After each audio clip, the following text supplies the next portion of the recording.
भले ही हम लोग के ऊपर बिल्डोजर चला दो, लेकिन हम लोग जंगल झाड़ी में कहीं नहीं जाएंगे। हम लोग अकबरनगर नहीं छोड़ सकते, हमें बहुत गरीब बस्ती है। बहुत दुख दर्द की बात है कि ये अगर छत चली गई तो ये बेचारे कहाँ जाएंगे। कि उत्तर प्रदेश के मुख्यमंत्री एक विशाल समंदर है और मैं उनसे बार बार अनुरोध करूंगा, उस विशाल समंदर से 2-4 लोटे पानी अगर इस बस्ती पे डाल देंगे तो ये बस्ती हरी भरी हो जाएगी।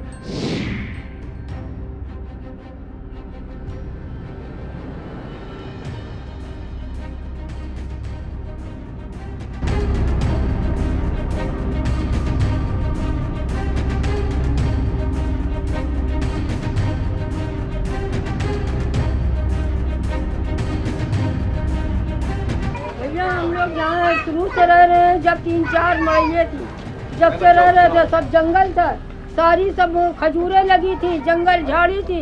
जब से रह रहे थे 3-4 महीने थी, फिर उसके बाद हमारी लड़की को भेड़िया उठा ले गया और भी 3-4 बच्चों को भेड़िए ने खा लिया।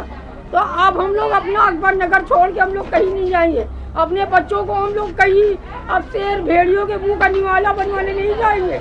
हम अपने अकबरनगर में रहेंगे। अकबरनगर अपना छोड़ के हम लोग कहीं नहीं जाएंगे।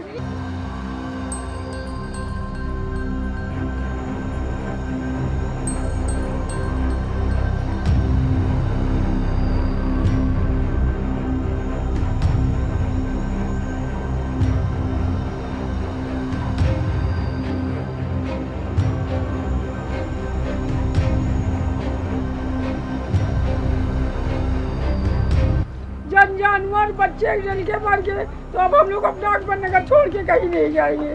भले ही हम लोग के ऊपर बिल्डोजर चला दो, लेकिन हम लोग जंगल झाड़ी में कहीं नहीं जाएंगे। जंगल झाड़ी में दे रही हैं, हमारे बच्चे कहीं से जंगल में दे रहे हैं, कहीं तो दूर दराज कमा के आए। रास्ते में चोर चंडाल हमारे बच्चों को मार डाले। रात में चोर चमारा है, हमारे घरों में कॉलोनी में घुस जाए, हमारी बहू बेटियों की इज्जत लूट ले। तो हम लोग इज्जत की कुर्बानी देने नहीं जाएंगे, ना हम लोग अपने बच्चों को लेके कहीं जाएंगे।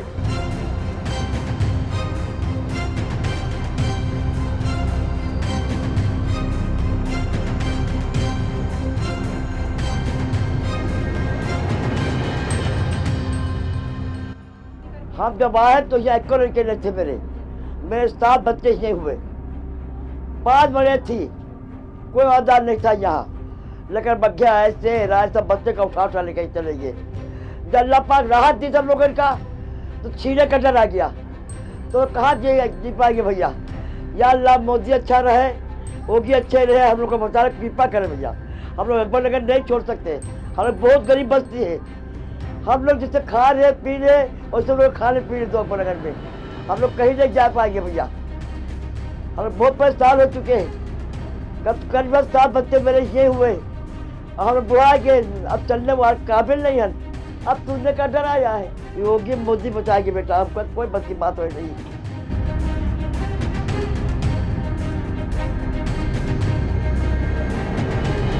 कि मैं मोहम्मद इफ्तिखार हूँ और मैं इसी बस्ती में रहता हूँ। और इस बस्ती में हमारे पिताजी पहले यहाँ पर थे, उन्हीं के टाइम से हम लोग छोटे छोटे थे, उनके साथ में रहा। मेरी इस वक्त लगभग 52 से 54 साल की उम्र है। हमारे बच्चे भी बड़े हो गए हैं, हमारी तीसरी पीढ़ी बढ़ रही है। उस दौर से हम लोग इस बस्ती में रह रहे हैं। और जब हम लोगों को यहाँ लाया गया, यहाँ पर बसे हम लोग, उस समय सभी गरीब लोग हुआ करते थे यहाँ पर। तो उस दौर में ये शहर के बाहर का इलाका था, देहाती इलाका कहलाया जाता था, ग्रामीण क्षेत्रों में। और ये जो बांध ये इधर बता रहे, ये बंधा बंधा नहीं था उस दौर में। एक नाला था ये बगल में, यहाँ पर एक झुग्गी झोपड़ी वगैरह बनी हुई सब बना करके अपना जीवन यापन कर रहे थे। उसी दौरान यहाँ पर चूँकि आसपास सभी गांव, जैसे बस्तौली गांव है, इधर सर्वोदय नगर गाँव था, इधर आपका जुगौली गांव था, इधर गोपालपुरवा है, इधर रहीम नगर, ये सब ग्रामीण क्षेत्र गांव थे। इसी एरिया में हम लोग भी यहाँ पर आकर के उस समय पिताजी वगैरह रहे होंगे, बस गए होंगे उस ज़माने में। तब से हम लोग यहाँ पर अपना जीवन जी रहे हैं। और उस दौर में भी हम लोगों ने बड़ा संघर्ष, बड़ी मेहनत की है, तब जाकर ये बस्ती आबाद हुई है।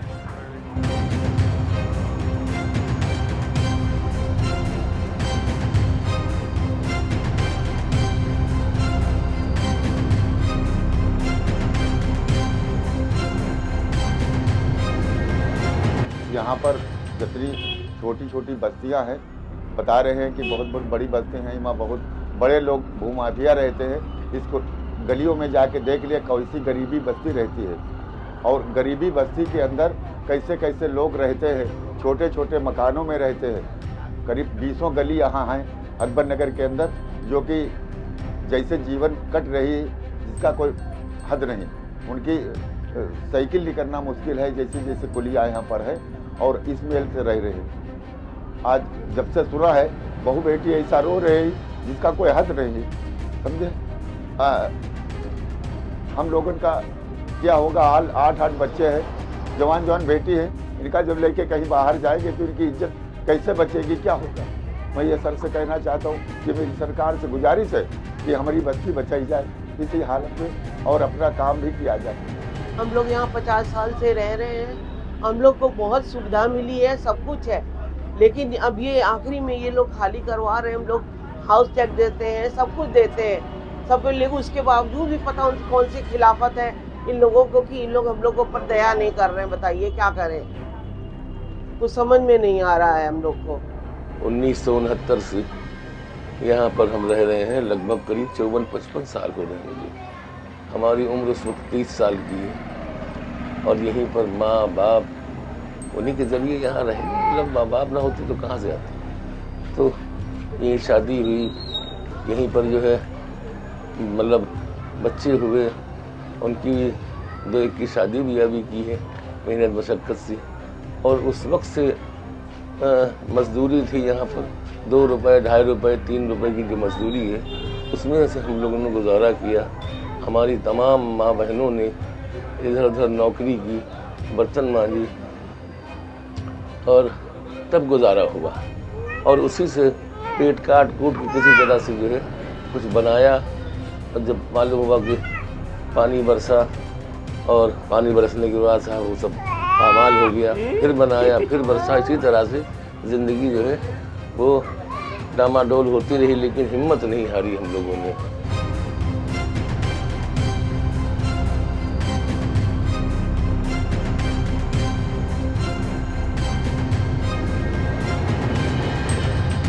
और जितनी भी सरकारें यहाँ पर आई हैं 69 से लेके और 2010 तक सारी सरकारों ने मदद की। आपके यहाँ मेले पहले विधायक हुए शकील राजा प्रतापगढ़ 73 में, उन्होंने मदद की। उससे पहले अकबर अली गवर्नर, उन्हीं के नाम से गांव बसाया गया, और 69 से लेकर 73 को रहे। उसके बाद फिर 77 में आपके DP बोरा आए, उन्होंने बल्लियाँ गड़वाई जब वो जीते, विधायक हुए, और यहाँ पर पानी की व्यवस्था की उन्होंने, बिजली की व्यवस्था की उन्होंने, और नाली खड़ंजे भी उन्होंने बनवाए। उसके बाद फिर धीरे धीरे यहाँ पर डामर पड़ने लगे, यानी सभी कुछ हुआ, सारी व्यवस्थाएं उन्होंने दी, कोई चीज़ की कमी नहीं। फिर नगर निगम ने टैक्स लेना भी शुरू किया, और टैक्स 22 रुपये से लेके और 1040 तक हमारे पास रसीद है, हमने उनको टैक्स दिया है। पानी का भी, सीवर, जबकि सीवर नहीं है, सीवर का भी पैसा लिया, और आज तक दे रहे। बिजली का पैसा 2001 में हमारी बिजली लगी है, और अभी तक 1 महीने का, यानी ये महीना पूरा भी नहीं हुआ, इसी महीने का बाकी है, बाकी सारा पे। तो पता नहीं किस तरह से हम लोगों ने अपने जीवन को बिताया है। और जब राजू यहाँ बुलाए गए तो राजू गांधी ने 4 मरतबे पैसा हमें तहसील में ये शपथ दिलाई कि जो पैसा आपको दिया जा रहा है वो अपने घर में आप लगाएंगे। एक बार 11,000 दिया, एक बार 6,000 दिया, एक बार 900 रुपये दिए, एक बार 600 रुपये दिए, और अमल कमल तमाम चीज़ें, मिट्टी का तेल और राशन पानी सभी कुछ उन्होंने बंटवाया। तो कहने का मकसद सिर्फ ये है कि साहब आज हमको अवैध कहा जा रहा है। अगर अवैध कहा जा रहा था जिस वक्त हमने छप्पर डाला था, तो उस वक्त ये कहते कि आप छप्पर डालिए, ज़्यादा से ज़्यादा टीन, जब ज़रूरत पड़ेगी तो हम आपको हटा देंगे। लेकिन साहब जब छप्पर पड़ा तो 22 रुपया टैक्स, जब टीन डाली तो उन्होंने 45 रुपया कर दिया, जब हमने स्लेब डाली तो उन्होंने 90 रुपया कर दिया, फिर जो उसका प्लस्तर कराया तो 300 रुपया कर दिया। एक मंजिल ऊपर एक कमरा और बनाया तो साहब उन्होंने 500 रुपया कर दिया। इस तरह से धीरे धीरे 1040 रुपया कर दिया टैक्स। तो जब इतना टैक्स भी हमने दिया और सब कुछ यानी जो सरकार ने कहा वो हमने किया, तो आज हमको अवैध क्यों कहा जा रहा है, हमें निकाला क्यों जा रहा है? आप हमें 40 मील 30 मील दूर अगर फेंक देंगे, न वहाँ रोज़ी है, न रोटी है, न हमारे रहने का साधन है, न पानी है, न मतलब बिजली है, वहाँ कुछ भी नहीं है, तो उस जंगल में हम क्या करेंगे? तो हम ये चाहते हैं कि मुझे यहाँ से न निकाला जाए।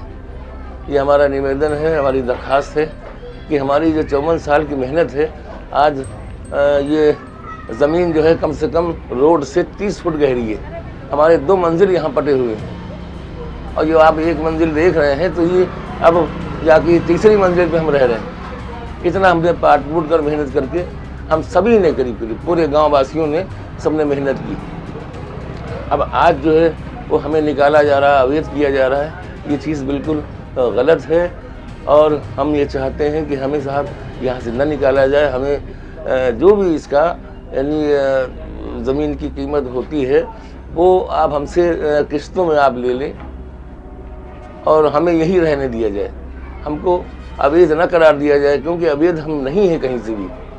अवैध अगर होते हम तो हम पहले ही जो है सोच समझ के करते कि भाई हटाओ, यहाँ पर छप्पर के अलावा कुछ न डालो। अगर छप्पर के अलावा हम स्लैब डालते हैं तो कल हमें निकाल भी दिया जाएगा, लेकिन ऐसा कुछ नहीं किया। 40% लोग जो है जो रोज की कमाई जो है, और जो भी कमाते हैं बेचारे, कोई ड्राइवर, कोई नाई, कोई बार्बर, कोई ड्राइवर, इस हिसाब से 40% ये गरीब लोग हैं। 40% वो गरीब लोग हैं जो कोठियों में जाके झाड़ू पोछा करती है, जिनसे उनका जीवन चल रहा है। दूसरी बात ये कि ये जो मकान बन रहे हैं, इन मकानों में लोगों ने अपने पूरे जीवन भर की कमाई लगा दी है। पूरे जीवन की कमाई इन मकानों में लगा दी। अगर ये मकान चलेगी तो उनके पास कुछ नहीं है। बहुत दर्द की बात है कि ये अगर छत चली गई तो बेचारे कहाँ जाए? ना तो लाइट थी उस दौर में, ना फिर कुछ था। और यहाँ पर आसपास के इलाके में जो पिकनिक स्पॉट से जंगल वगैरह उधर था, उधर से लोग, उधर से जानवर आ जाते थे, लकड़बग्घे वगैरह, तमाहा। और उस साइड जितना ये बंदा कुछ नहीं था। ये तो बाद में बनाया गया, अभी जल्दी बनाया गया है, वही 84 के बाद में बनाया गया है, ताकि उधर वल सब ये अमरूद की बाग थी और उधर से सब ऐसे चल रहा था ये मामला। तो उधर से लकड़बग्घे वगैरह आ जाते थे। यहाँ के कई बच्चों को लकड़बग्घे खा गए। कई बच्चे तो यहाँ के लोग उस जमाने में, उन्हें बहादुर कहूँगा कि कई लड़के बच्चों को तो लोगों ने उसके मुंह से छीन लिया, जिसमें से एक आध अभी भी जीवित लोग हैं। फिर लोगों ने सड़कें बनाई यहाँ पर और तमाम डेवलपमेंट किया। जब सभी तरीके का डेवलपमेंट हो गया और सरकार ने जब डेवलपमेंट कर दिया, तो हम लोगों ने अपने पूर्वजों की ज़मीनें, जो हमारे पूर्वजों की थोड़ी बहुत गाँवों में कहीं ज़मीनें हुआ करती थी, वो सब हम लोगों ने बेच करके यहाँ के मकानों का विकास कर लिया। क्योंकि सरकार ने जब हमारी बस्ती का विकास कर दिया, लाइट, बिजली, पानी, बत्ती और हमारे तमाम डॉक्यूमेंट्स जैसे आधार कार्ड है, पहचान पत्र है, राशन कार्ड है, तमाम मूलभूत सुविधाएं जो सरकार देती है, जो भी सभी कॉलोनी में देती है, वो यहाँ भी होने लगी। तो जब यहाँ हम सबके बन गए, हम सबको मिल गए, तो हम लोगों ने इसको अस्थायी रूप से मान कर, चूँकि अस्थायी रूप में है, क्योंकि हमारा काफ़ी हमारी तीसरी पीढ़ी चले, समझ लीजिए। हमारे बच्चे बड़े हो गए, हमारे पिताजी थे, हम हैं, अब हमारे बच्चे बड़े हो गए। अब ये समझिए कि हमारे बच्चे जब शादी के लायक हो गए, कल उनकी शादी भी होगी, तो चौथी पीढ़ी शुरू हो जाएगी। तो इतने सालों से हम लोग रह रहे थे, कभी सरकार ने इस पर यह नहीं कहा कि इसको हटाना है। तो यहाँ की जनता ने अपनी ज़िंदगी की जो भी गाली कमाई थी, अपना सुख दुख सपना सब कुछ इसी बस्ती को बना दिया है। अब ये बस्ती हम सबका सपना है। हम सबके गरीब लोग, हम लोग रोज़मर्रा कमाने खाने वाले लोग हैं, इस बस्ती में रह रहे। तो इस बस्ती के अंदर ही सारे सपने हैं मेरे। यही मेरा महल है, यही मेरी दुनिया है, यही मेरा संसार है। इसी में हम लोग जो है आगे बढ़ना चाहते हैं। मैं सरकार से बार बार कहूँगा कि हम लोग को इसी में यहीं से बढ़ा दें, ताकि हम सबका भविष्य अंधकार में न हो। कि उत्तर प्रदेश के मुख्यमंत्री एक विशाल समंदर है, और मैं उनसे बार बार अनुरोध करूंगा, उस विशाल समंदर से 2-4 लोटे पानी अगर इस बस्ती पे डाल देंगे तो ये बस्ती हरी भरी हो जाएगी। यदि किसी तरीके का कोई उनका प्रोजेक्ट है या कुछ है, तो हमारी बस्ती को बचाते हुए अपने प्रोजेक्ट कर लें। हम लोगों को उससे इतराज़ नहीं है, लेकिन मुझे इतना जरूर कहना कि हमारी इस बस्ती को डेमोलाइज ना किया जाए, इसे किसी प्रकार से तोड़ा ना जाए। हम लोगों को मदद दे। हम सब, चूँकि वो हमारे राजा हैं, हम सब उनके प्रजा हैं, और इस राजा हमेशा प्रजा को बसाती है, उजाड़ती नहीं है।